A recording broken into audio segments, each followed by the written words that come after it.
Assalamualaikum warahmatullahi wabarakatuh. Alhamdulillah, wassalatu wassalamu ala rasulillah wa ala alihi wa ashabihi wa man tabi'ahu hudah. Wa asyhadu an la ilaha illallah wahdahu la syarikalah. Wa asyhadu anna Muhammadan abduhu wa rasuluh. Sallallahu alaihi wa ala alihi wa ashabihi wa sallama tasliman katsira, amma ba'd. Alhamdulillah,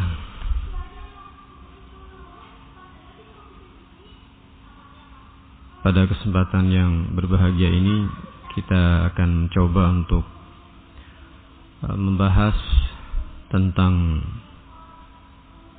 permasalahan pentingnya kedudukan seorang ibu sebagai madrasatul ula, lembaga pendidikan pertama bagi putra dan putrinya. Dan sebagaimana yang telah kita ketahui bersama bahwa tanggung jawab tarbiyah atau pembinaan, pendidikan putra dan putri kita itu merupakan tanggung jawab orang tua. Dan itulah asalnya, bahwa keberadaan putra dan putri kita di tengah keluarga kita itu sesuatu yang kita harapkan. Bahkan itu pula di antara hikmah atau tujuan seseorang berkeluarga, menjalani proses pernikahan, mengikat dengan ikatan suci berupa akad pernikahan antara seorang laki-laki dengan seorang wanita. Di antara tujuan dan hikmah syariat dalam menetapkan dan mensyariatkan kepada kaum muslimin dan muslimah untuk melakukan pernikahan adalah untuk mendapatkan keturunan, memiliki generasi penerus, secara nasab bersambung. Demikian pula ketika anak kita sudah beranjak dewasa, juga demikian disyariatkan bagi mereka untuk berkeluarga, sebagaimana kita. Dan ini satu hal yang dianjurkan apabila seorang menikah dengan tujuan ini, dan juga beberapa hikmah dan tujuan yang lain dari tujuan pernikahan. Bahkan Rasulullah alaihi salatu wasallam mengisyaratkan untuk tidak melakukan pembatasan, untuk tidak melakukan pembatasan, bahkan semampunya untuk bisa memiliki keturunan, sesuai dengan kemampuannya. Dan tentunya ini semuanya rizki, anugerah yang Allah berikan kepada sebuah keluarga. Di dalam hadis Tirmidzi, demikian pula yang lain, dari hadis Abu Hurairah radhiyallahu an, kata Nabi alaihi salatu wassalam, yatazawwaju al-walud al-wadud fa inni mukatsirun bikumul umam. Nikahilah para wanita yang subur dan penyayang, karena sungguhnya aku akan berbangga, kata Nabi, dengan banyaknya umatku. Anjuran dari Nabi untuk memperbanyak keturunan, bukan sebaliknya pembatasan. Bahkan Al-Quranul Karim, Allah subhanahu wa ta'ala memperingatkan bahwa termasuk tradisi dan kebiasaan orang-orang jahiliyah, orang-orang musyrik, kafir, mereka melakukan pembatasan terhadap keturunan, dengan persangkaan bahwa ketika ya, anak itu banyak ya, di sebuah rumah, ya, di sebuah keluarga, itu mempersempit atau mengurangi rizkinya. Jadi seakan-akan orang tua terbebani dengan itu. Ya, jadi jatah rizki itu bisa berkurang. Tambah lagi beban bertambah. Ya, kesulitan hidup juga tambah beragam. Dan beberapa alasan-alasan yang itu hakikatnya adalah was-was syaitan. Ya. Karena memang tidak sesuai dengan bimbingan syariat Islam yang benar, ya, sehingga ini yang memasyarakat di tengah kaum muslimin, akan muslimah, ya, merasa ketakutan. Belum lagi sebagian merasa trauma secara psikologis ketika melahirkan, ya, keluhan-keluhan dan masa-masa penantian yang memang ya syariat sudah menggariskan, ya, bahwa itu adalah sebuah perjuangan, bahkan termasuk jihad, ya, yang membutuhkan ketabahan dan kesabaran, ya, seorang wanita, seorang ibu untuk menjalani itu semuanya di masa kehamilan misalkan, ya, beberapa bulan lamanya, ya, sampai melahirkan. Pada puncaknya sebagian trauma, ya, nggak mau lagi untuk memiliki anak, ya, padahal itu semuanya adalah, ya, sunnatullah, ketetapan Allah Azza wa Jalla, ya, sehingga kita tentunya harus menerima, ya, ketentuan takdir yang Allah tetapkan bagi kita, ya, sehingga enyahkan dan hilangkan itu semuanya. InsyaAllah Allah akan menjaga kita semuanya apabila kita menjaga agama dan syariatnya. Ya, padahal keberadaan anak itu sendiri merupakan rizki yang Allah berikan kepada, ya, sebuah keluarga. Ya, rizki. Ya, bagaimana tidak? Allah Subhanahu wa ta'ala menjadikan, ya, indahnya sebuah keluarga tatkala ada anak. Ya. Dan betapa banyak, ya, suami dan istri, ya, pasangan yang sudah menjalin ikatan suci, kemudian sekian tahun lamanya belum ada keturunan, ya, maka dia pun berangan-angan, ya, mencari solusi, konsultasi ke sana kemari, datang ke dokter spesialis ini, spesialis itu, ya, meminta arahan dan bimbingan gimana caranya supaya punya keturunan. Karena memang hampa, ya, hampa ketika tidak ada anak di rumah. Dan itu sangat terasa sekali apabila seorang sudah berusia senja, ya, sudah sepuh, ya, sudah banyak istirahat di rumah, nggak ada anak, luar biasa, tersiksa. Ya, belum lagi secara fisik, ya, ketika dia sudah tua butuh ini dan itu, ya, itu nggak ada yang dimintai tolong, ya, karena tidak ada anak. Dan beberapa hal yang lain yang memang dirasakan secara nyata bahwa keberadaan anak itu merupakan nikmat dan rizki, ya, hiburan, bahkan lebih dari itu merupakan aset dan modal, ya, bagi para orang tua untuk meraih pahala sebanyak-banyaknya. Namun tentunya, ya, untuk meraih dan mendapatkan itu semuanya membutuhkan perjuangan. Ya, oleh karena itu tarbiyatul aulad ini syaqah. Ya, pembinaan dan pendidikan terhadap anak-anak ini perkara yang cukup berat, ya. Membutuhkan kesabaran dan manajemen yang baik, yang bagus, ya, dan butuh kerjasama yang kompak, ya, yang solid, ya, antara orang tua, ya, suami dan istri, ayah dan ibu, harus ada kerjasama yang baik. Bila tidak, maka bisa hancur keluarga itu, ya, terbengkalai. ya terlantar. Terlebih tidak ada kecocokan antara ya suami dan istri. Tidak bisa dibayangkan apa yang terjadi. Yang menjadi korban adalah anak-anaknya. Tidak terurus ya.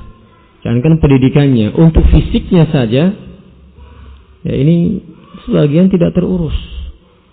Ya, mandinya tidak terkontrol, pakaiannya juga compang-camping, bukannya karena itu yang ada, tapi memang karena enggak diurus, ya, terlantar. Ya. Nah, terlebih pendidikannya, ketika tidak ada kecocokan, ya tidak ada kesamaan visi dan misi antara ya suami dan istri, ini naudzubillah min dzalik ya. Itu tanda kehancuran. Ya, maka penting untuk antara ibu ya dan ayah, abi dan umi ini harus sinergis, kompak dalam bekerja sama. Ya, demi kebaikan putra dan putrinya sebagai aset utama keluarga.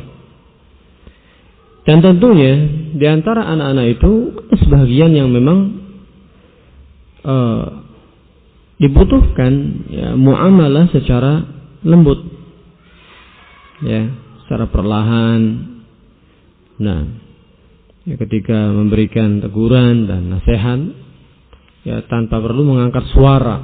Ya, anak-anak usia-usia balita ya atau di atasnya sedikit, usia-usia tamyiz ya 4-5 tahun. Ini kan masa-masa di mana anak itu masih sangat membutuhkan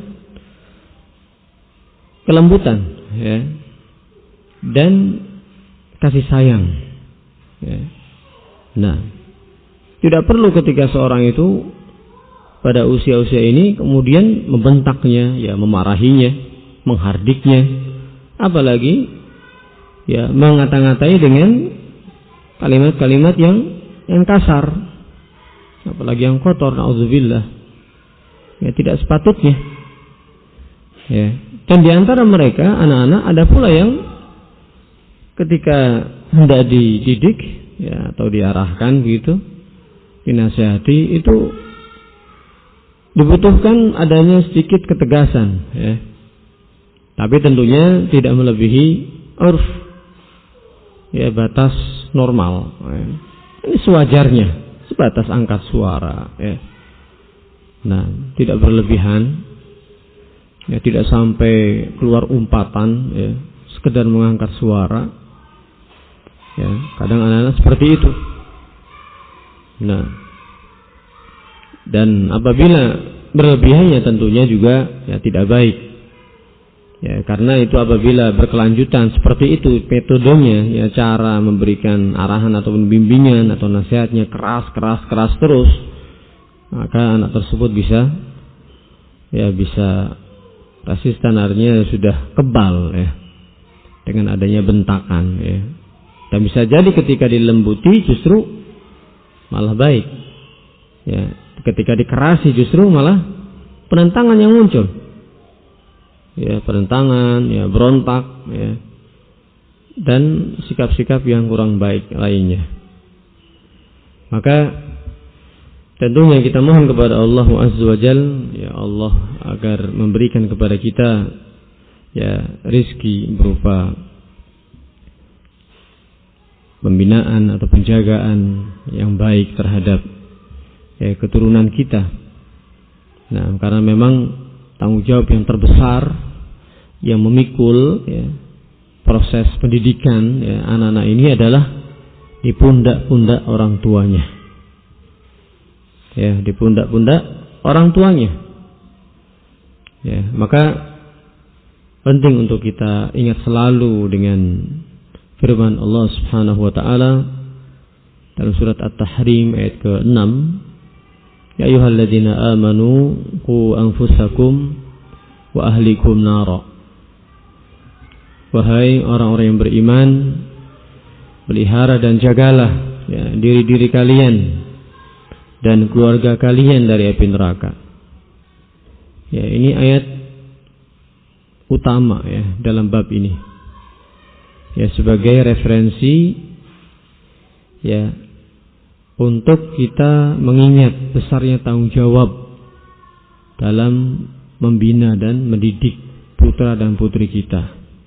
Di sini perintah dari Allah Subhanahu wa taala agar kita melindungi dan membentengi, memelihara diri kita terlebih dahulu dari api neraka. Kemudian keluarga kita, kita kalau sebagai ibu tentunya anak-anak kita, pelihara mereka dari api neraka, jaga fitrah mereka, jangan dibiarkan, jangan ditelantarkan, terlebih dirusak, naudzubillah. Maka dalam masalah ini para ulama, para sahabat, para tabi'in dinukilkan dari Ali bin Abi Thalib radhiyallahu an dan juga sebagian yang lain dengan ungkapan-ungkapan yang berbeda, namun maksudnya adalah sama. Di antara bentuk penjagaan terhadap keluarga adalah allimuhum wa'addibuhum, ajari mereka ilmu, dan tanamkan adab-adab Islam kepada mereka, kepada keluarga, kepada anak-anak kita. Tanamkan adab, ajari mereka ilmu sesuai dengan batas usianya. Nah, dan juga disebutkan di dalam hadis Bukhari dan Muslim, dari hadis Abdullah bin Umar radhiyallahu anhuma, kata Nabi alaihi salatu wassalam, kullukum ra'in wa kullukum mas'ulun an ra'iyatihi, fal imamu ra'in wa huwa mas'ul, wal rajulu ra'in ala ahlihi wa huwa mas'ul, wal mar'atu ra'iyatun fi baiti zawjiha wa hiya mas'ulah, wal 'abdu ra'in fi mali sayyidihi wa huwa mas'ul, ala fa kullukum ra'in wa kullukum mas'ul. Maka setiap kalian, kata Nabi, adalah pemimpin. Maka setiap kalian akan ditanya, dimintai pertanggungjawaban di hadapan Allah Azza wa Jalla. Maka seorang pemimpin, seorang imam, penguasa adalah pemimpin, dan dia akan ditanya terhadap apa yang ia pimpin. Seorang laki-laki merupakan pemimpin untuk keluarganya, dan ia pun akan ditanya terhadap apa yang telah ia pimpin tersebut. Demikian pula seorang wanita, ini perhatikan, wal mar'atu ra'iyatun fi baiti zawjiha wa hiya mas'ulah, bahwa seorang wanita itu merupakan pemimpin di rumah suaminya, dan juga terhadap anak-anak suaminya, dan dia akan ditanya terhadap apa yang ia pimpin, apa yang sudah ia perbuat di rumah suaminya terhadap anak-anaknya. Apakah dibiarkan, apakah ditelantarkan, apakah tidak dibimbing, nggak peduli, jangan sampai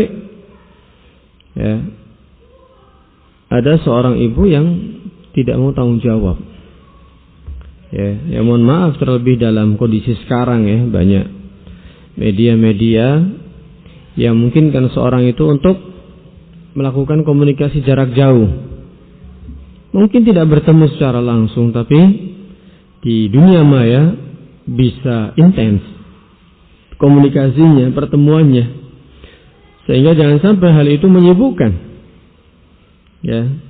anaknya yang mungkin masih dalam usia-usia yang masih sangat butuh bimbingan, Nah, untuk didampingi, ternyata ibunya sibuk main HP, chat sana, chat sini, update status, story-nya diupdate terus, berjilid-jilid. Anaknya nggak diurus, dibiarkan, entah kemana, nggak mau tahu. Nanti saatnya pulang, kalau lapar dia pulang mesti makan. Terus ngapain di rumah?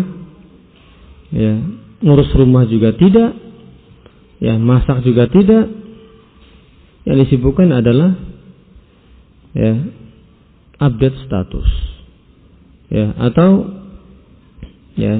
order, beli sesuatu di aplikasi-aplikasi ya marketplace itu, nah untuk jual beli online atau yang semisal. Dalam kondisi anaknya terlantar, ya dalam kondisi anak-anaknya butuh bimbingan di rumahnya, ya butuh pengawasan. Ya sudah banyak pengaduan, ya keluhan-keluhan dari para pengajar ya terhadap anak-anak yang memang notabene-nya ditelantarkan, ya, kurang perhatian. Ya jangankan untuk menulis dan ya mengerjakan tugas-tugas sekolah, ya untuk membawa ya buku-buku pelajaran sesuai dengan jadwalnya saja, ya dan juga kesiapan belajarnya itu hampir-hampir ditelantarkan. Ya, kadang salah bawa buku, sebagian tidak dibawa, ya belum lagi penampilan kayak ya nggak ada persiapan untuk belajar, ya belum mandi, ya nampak sekali kayak baru bangun tidur, ya terus mana orang tuanya? Ya apa fungsinya? Ya, kalau ternyata untuk mengurusi mereka saja tidak bisa, ya ini sibuk, ini ada yang chatting ini belum dijawab ini, itu nanti, ya toh bisa ditunda, tidak urgent. Jangan dibenturkan. Hal yang seperti ini apabila ya bertabrakan dengan tugas utama kita, maka harus ada skala prioritas. Kita sebagai ya seorang tua, ya sebagai seorang ibu harus cerdas. Ya, jangan disibukkan dengan hal seperti itu. Ya, utamakan dulu tugas utamanya. Ya. Nah, mengurusi dan menyiapkan anak-anak kita untuk belajar, misalkan kalau sekolah ya sekolah, siapkan semuanya, tanya. Ya, ada tugas, ada PR, ya enggak cuma nanya, dicek. Alhamdulillah kalau misalkan ya kita sebagai orang tua ya standby terus di rumah, enggak ada kesibukan di luar, alhamdulillah. Ya semuanya tercukupi dengan adanya suami. Nikmat. Maka maksimalkan kerja kita di rumah. Ya, siapkan segala sesuatu yang dibutuhkan. Dia pulang sekolah ditanya, mau berangkat juga ditanya, apa yang sudah disiapkan. Cek tutasnya, apa yang dibawa. Jangan sampai membawa hal-hal yang tidak bermanfaat atau malah berbahaya, ya, bawa pisau, bawa hal-hal yang tidak ada hubungannya dengan pelajaran. Ya, dicek kalau ada tugas, ya dibantu, ya apa tugasnya, mungkin dia kesulitan atau belum paham, dibimbing, diarahkan. Pulang juga seperti itu, ditanya ada tugas gak nak? Ya dicek, ya, kalau tadi ulangan dapat berapa, ya ada latihan gak, ya dapat berapa, coba melihat ya hasilnya seperti apa, dilihat. Itu luar biasa pengaruhnya terhadap anak-anak. Merasa anak-anak itu bahwa dia belajar bukan beban. Ya, tapi betul-betul diperhatikan, dan itu satu apresiasi sendiri, penghargaan terhadap ya belajar mereka selama ini, dan itu menyenangkan bagi mereka. Ya, tapi kalau misalkan belajar aja, nggak pernah dicek, nggak pernah ditanya, nggak pernah dilihat, nggak pernah dihargai, ya nggak pernah dipuji, ya hasil jerih payahnya nggak pernah didukung, sekolah sekedar sekolah saja, apa yang terjadi? Bisa futur. Ya, anak itu bisa futur. Ya, bisa patah semangat, ya, apalagi jenuh, kemudian malah nggak mau belajar lagi. Kenapa? Ya, orang tuanya cuek, orang tuanya acuh tak acuh, nggak peduli, sibuk masing-masing dengan kesibukannya. Ya, seperti ini, ya, tidak sepatutnya. Ya, nah tugas utama ya, seorang ibu adalah mengawal, membimbing anaknya. Belum lagi tugas rumah yang lainnya. Ya, menata rumah, ya, merapikan dan bersihkan rumah, ya, masak, ini dan itu, persiapan untuk menyambut suami dan seterusnya. Ya, ini semuanya kalau dikerjakan luar biasa. Ya, pahala besar. Dan ini termasuk jihad, ya. Jihadnya kaum wanita di tengah keluarganya. Ya, di tengah-tengah rumah suaminya. Ya, yang mungkin pekerjaan seperti ini ya kelihatannya sepele, tapi sulit dan berat untuk dikerjakan oleh kaum lelaki. Ya, Nah, sehingga barakallahu fikum penting untuk kita mengingat ya pesan Nabi ini, bahwa ya, seorang wanita itu, seorang ibu merupakan pemimpin ya di rumah suaminya. Maka jalankan ya tanggung jawabnya sepenuhnya. Ya, jangan setengah-setengah, karena ini pahala besar. Pahala besar. Ya.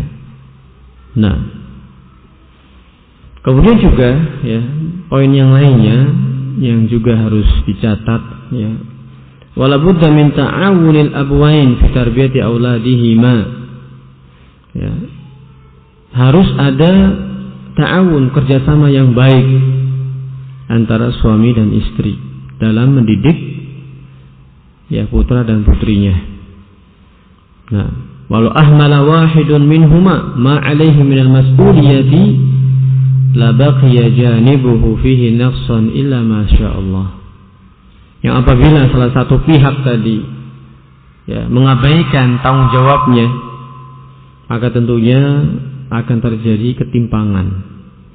Akan terjadi ya ketimpangan, tidak selaras, kecuali Allah menghendaki lain. Tapi yang jelas sebab harus ditempuh. Ya, diskusi harus ada antara suami dan istri, pembagian tugas dan evaluasi. Ya, suami juga nanti menyambut ketika ya sang istri, ibu ya mendapati suatu masalah dari putra dan putrinya. Ya, dia mengadukan, melaporkan bahwa barusan terjadi seperti ini, seperti itu. Mendapati ya ada ucapan anaknya demikian dan demikian, mendapati sikap anaknya ya demikian dan demikian, cerita kepada suaminya. Nanti ada forum diskusi, mencari solusi seperti apa baiknya. Ya, sehingga terkadang butuh adanya intervensi ya, turun ya bapaknya misalkan sesekali. Ya, kalau setiap hari juga bagus. Ya, tapi kalau misalkan tidak mampu dan tidak bisa karena kesibukan yang ada, maka tidak mengapa. Tapi juga ada kepedulian. Yang jelas ada kerjasama, saling memantau. Ya. Nah, demikian pula poin yang berikutnya, bahwa seorang ibu ya tentunya punya tanggung jawab ya untuk mengajari mereka sesuai dengan tingkat usianya, mengajari ilmu dan adab ya sesuai dengan tingkat usianya, ya. Nah, contoh misalkan ya pada anak-anak usia balita ya, nah ditalkin tidak mengapa, diajari ya untuk mengisyaratkan jari telunjuk misalkan ya, jari ke atas langit ya, untuk menjadi muqaddimah tentang keberadaan Allah Subhanahu wa taala. Allah di atas. Ya, diarahkan tangannya ke atas misalkan. Ya. Atau ya ketika kita memberi sesuatu ya, makanan kepada anak kita, ya potongan roti atau singkong ya, maka kita ajari dia untuk mengambilnya dengan tangan kanan, meskipun dia belum bisa berbicara, tapi kita pegangkan ya, kita ajari pegang dengan tangan kanan, kita beri, dia terima dengan tangan kanan. Mungkin anak-anak nggak tahu apa hukumnya ya, tapi kita ajari sejak dini. Ya demikian pula ketika kita memberi makanan yang kemudian dia ingin makan ya, kita ajari, kita ingatkan bismillah ya, bahkan sebelum itu kita menyuapi mereka makan saja ya, kita katakan bismillah ya, mulai makan 1, 2 suap ya. Nah demikian pula mungkin kalau kita menyiapkan makanan yang panas ya, maka di sana kan ada larangan untuk meniup, maka kita pun tidak meniupnya dan melarang anak-anak kita untuk meniup makanan yang panas tersebut. Ya. Nah, dan seterusnya ya. Dan juga kalau misalkan kita melihat ada anak-anak ya makan minum dengan tangan kiri, ya kita tegur dengan cepat, dengan segera. Ya, nak, nggak boleh makan dengan tangan kiri atau minum dengan tangan kiri, harus dengan tangan kanan. Ya, kadang anak menyepelekan, ya kita ajari, kita ambil, kita pindahkan ke tangan kanannya. Nah, ini hal yang seperti ini itu ya nggak butuh teori, harus diajarkan nunggu di sekolah dulu, enggak, ya, di rumah sudah bisa. Hal-hal yang sangat mendasar dan itu sehari-hari bisa dilakukan. Ya. Nah, karena memang anak-anak itu ya apabila kita arahkan seperti itu, insya Allah nurut, nggak akan membantah, ya, nggak akan menolak, nurut. Ya, karena memang dasarnya seperti yang Nabi sebutkan, kullu mauludin yuladu 'alal fitrah, bahwa setiap anak yang lahir itu lahir di atas fitrahnya. Kecenderungan untuk baik, untuk menerima nasihat dan teguran itu ada. Ini di atas fitrah. Nah, anak-anak kita itu di atas fitrahnya. Fabuwahu yuhawidanihi aw yunassiranihi aw yumajjisanihi, dan kedua orang tuanya lah yang menyebabkan anak tersebut bisa menjadi Yahudi, bisa menjadi Nasrani, bisa menjadi Majusi. Orang tua faktor yang menentukan. Adapun asalnya, ya anak-anak tersebut di atas fitrah, ya di atas kebaikan. Ya, sehingga tinggal arahannya saja kemana, itulah. Sehingga di sini penting bagi orang tua untuk membekali diri dengan ya syar'i, banyak-banyak belajar, banyak-banyak mendengarkan kajian-kajian ya Islam yang bermanfaat, kajian-kajian dari asatidzah Ahlussunnah. Ya. Dikuatkan lagi dalam Sahih Muslim dari hadis Iyad ibn Himar radhiyallahu an, di mana Rasulullah alaihi salatu wasallam beliau bersabda, inni khalaqtu ibadi hunafa fazalathum syaitan, sesungguhnya aku telah menciptakan hamba-hambaku hunafa, ya lurus di atas fitrahnya, lurus di atas akidah yang benar. Nah, yang kemudian syaitan menyelewengkan mereka. Yang menyesatkan mereka adalah syaitan.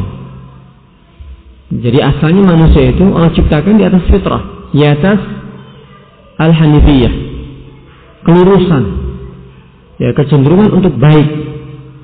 Ya, tinggal arahannya saja. Nah, ternyata ketika ya dibiarkan itu bisa dicaplok oleh setan, ya, digelincirkan, ya, diselewengkan oleh syaitan. Nauzubillah min dzalik.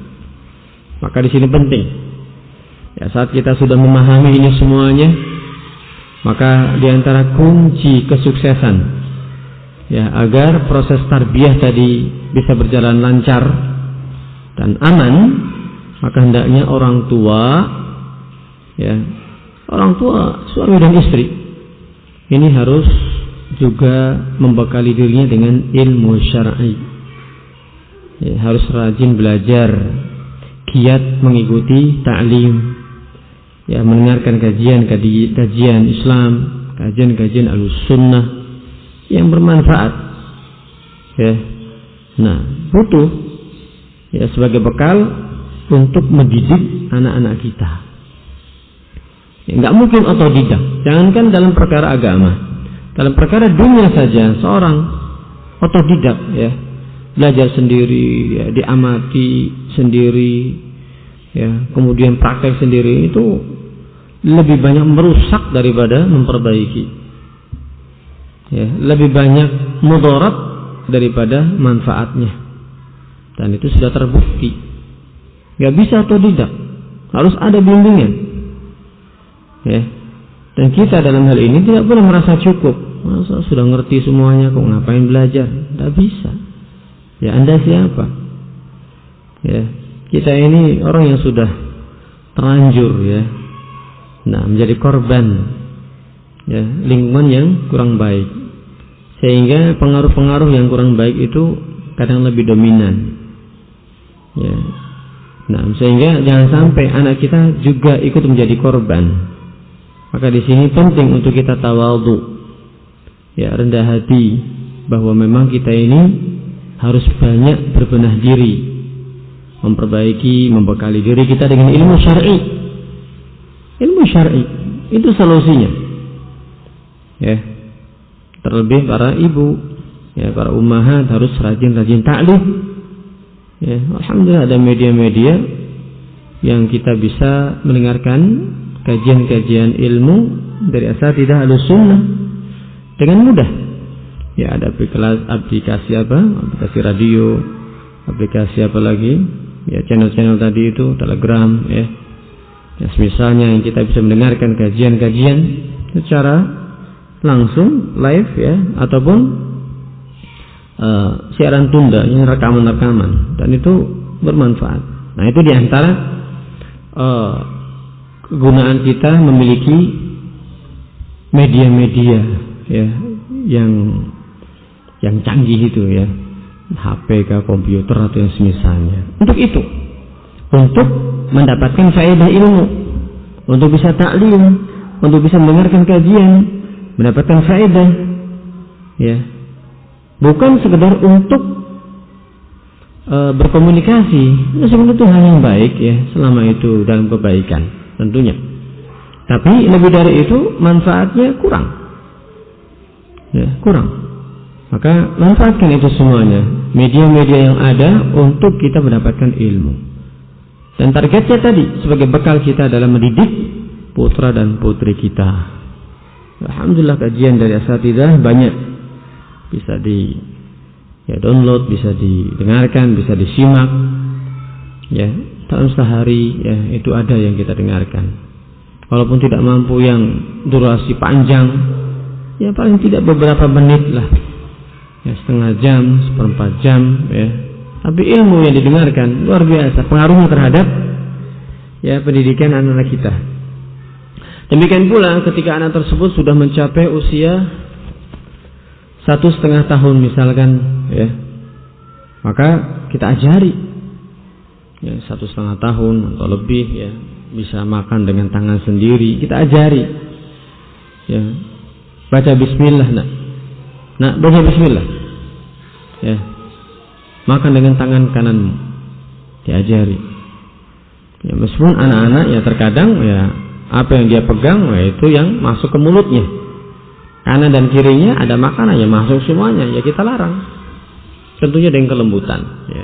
Tentunya dengan kelembutan. Wah, tapi mereka belum balik kok, ya. Toh belum terkena dosa juga, masih anak-anak. Toh nanti kalau sudah gede, sudah besar tahu sendiri. Oh, jangan seperti itu. Rasulullah alaihi salatu wassalam mendidik para sahabat tidak seperti itu, membiarkan begitu, enggak. Ya, Umar bin Abi Salamah radhiyallahu anhuma, ketika beliau masih kecil, ya, beliau datang di majlisnya Nabi dalam kondisi Nabi sedang makan. Maka dia pun datang, kemudian spontan ingin mengambil makanan dengan tergesa-gesa. Maka Nabi langsung menegurnya, ya gulam, wahai anak muda, masih anak-anak ini. Ya, kata Nabi, Bismillah, qul biyaminik wa qul mimma yalik. Ucapkan bismillah, ya, dan makanlah dengan tangan kananmu, dan makanlah makanan yang dekat denganmu. Nabi tidak membiarkan, tapi langsung ditegur. Ya, demikian pula pernah suatu ketika Rasulullah alaihi salatu wassalam melihat cucu beliau Al Hasan, ya, mengambil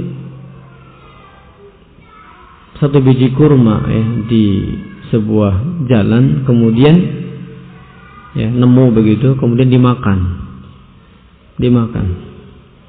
Nah, maka Nabi menegurnya, kahim, ya, buang itu. Dalam kondisi ini anak masih kecil, dikeluarkan sampai diambilkan oleh jari Nabi alaihi salatu wassalam. Nabi mengambilnya dengan jarinya, dikeluarkan. Ya, kalau seandainya, ya, aku mengetahui bahwa kurma ini, ya, bukan dari sedekah, maka aku akan membiarkannya. Tapi khawatir, ya, ada kekhawatiran kurma tersebut merupakan kurma sedekah, ya, dan keluarga Nabi itu tidak boleh mendapatkan sedekah. Yang ada adalah hadiah. Ya, sampai seperti itu. Ya, pendidikan dan penanaman terhadap ya anak-anak oleh Rasulullah dalam hal-hal yang memang ada syubhat di situ. Sampai seperti itu. Apalagi yang jelas-jelas tidak boleh. Ya, misalkan kita ya di rumah ya tiba-tiba anak kita pulang dengan membawa sendal yang baru misalkan. Sendal yang baru. Ya.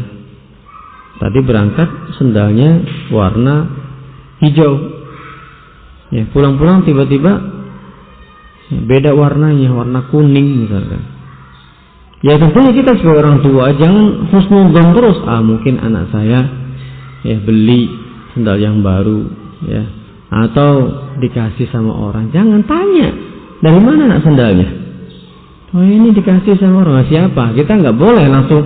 Oh iya betul. Sudahlah terima apa adanya. Ya anak saya nggak pernah berdusta kok. Jangan.